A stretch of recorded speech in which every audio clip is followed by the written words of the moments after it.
যে যখন সুন্দরভাবে ঘোড়ার গাড়িতে চড়ে এন্ট্রি নিলাম আমার কাছে মনে হলো যে আসলে আমি মনে হয় সত্যিই পুরান ঢাকার মেয়ে এবং আমি উৎসবে যাচ্ছি কোনো একটা ফেস্টিভ এবং সত্যি সেই এনভায়রনমেন্ট সেই পরিবেশটাই তৈরি করা হয়েছে এবং এই সম্পূর্ণ আইডিয়াটা এসছে আমার টিম থেকে। সো আমার মনে হয় যে সেখান থেকে আমরা শতভাগ মানে সাকসেসফুল যে আমরা সুন্দরভাবে আপনাদেরকে সেই প্রেজেন্টেশনটা দিতে পেরেছি।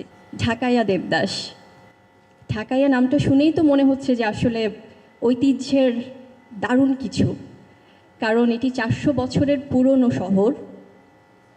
এই সিনেমাটির যিনি পরিচালক সম্মানিত জাহিদ হোসেন ভাইয়া ঢাকা শহরের আমি বলবো আর্কাইভ আসলে, যার কাছে ইচ অ্যান্ড এভরিথিং সব ইনফরমেশান আছে এবং এত বিজ্ঞ একজন পরিচালক যখন কোনো পরিচালনায় থাকেন তখন আসলে বুঝতে বাকি থাকে না যে সিনেমাটি কেমন হবে।